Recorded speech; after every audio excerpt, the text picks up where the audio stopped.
Hello दोस्तों, क्या हाल चाल है आप सभी के। हम पहुंच चुके हैं 29 पेज पर। ये रिजल्ट रिपोर्टेड। दोनों डैडी पूरी तरह से आर्थिक स्वावलंबन में विश्वास करते थे। वे सुविधाभोगी मानसिकता के विरोधी थे। ठीक है।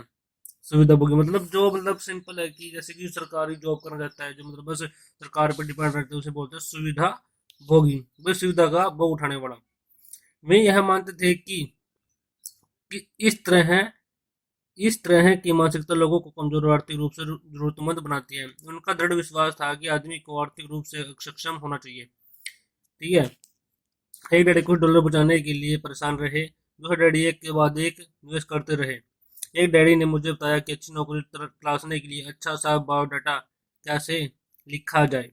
दूसरे ने मुझे यह सिखाया कि कैसे मजबूत व्यावसायिक और वित्तीय योजनाएं लिखी जाएं जिससे मैं नौकरियां दे सकूं। दो प्रभावशाली डैडियों के साथ रहने के कारण मुझे यह विश्लेषण करने का मौका मिला कि उनके विचारों का उनके जीवन पर कितना प्रभाव हो रहा है। मैंने पाया कि दरअसल लोग अपने विचारों से ही अपने जीवन की को दिशा देते हैं।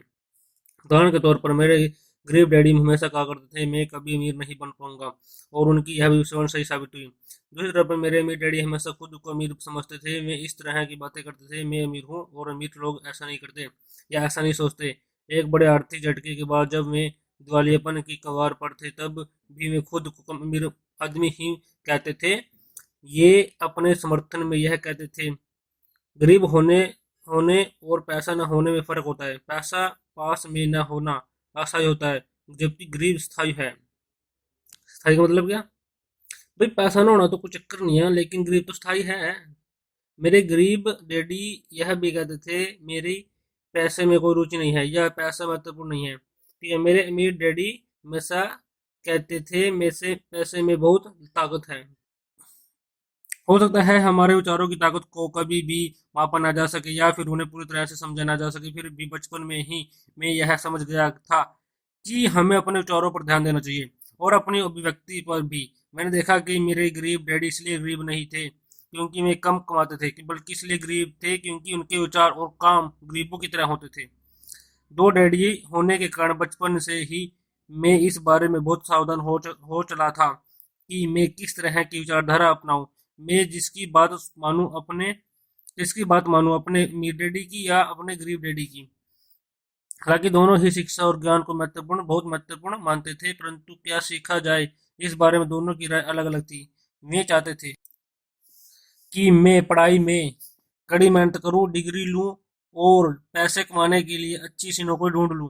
वे चाहते थे कि मैं एक पेशेवर अधिकारी, वकील या अकाउंटेंट बन जाऊं या एमबीए कर लूं, और दूसरे डैडी मुझे प्रोत्साहित करते थे कि मैं अमीर बनने का रहस्य सीख लूं या यह समझ लूं कि पैसा किस तरह काम करता है और यह जान लूं कि इससे अपने लिए पैसे कैसे काम लिया जाता है। मैं पैसे के लिए काम नहीं करता, इन शब्दों को मैं बार बार दोहराया करते थे। पैसा मेरे लिए काम करता है। पैसा मेरे लिए काम करता है, यानी कि इन्वेस्टर।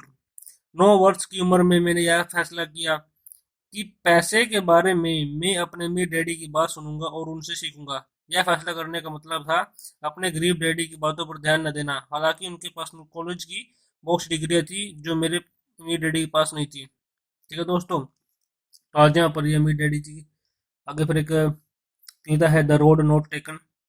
और इसी के साथ साथ आगे आप पढ़ते रहिए, देखते रहिए, बहुत अच्छी स्टोरी है। मतलब देखो, सिंपल सी बात है ब्रदर कि अगर आपको अमीर बनना है तो पहले आपको अमीर थॉट्स लाने होंगे। लोग अमीर क्या सोचते हैं ये समझना होगा।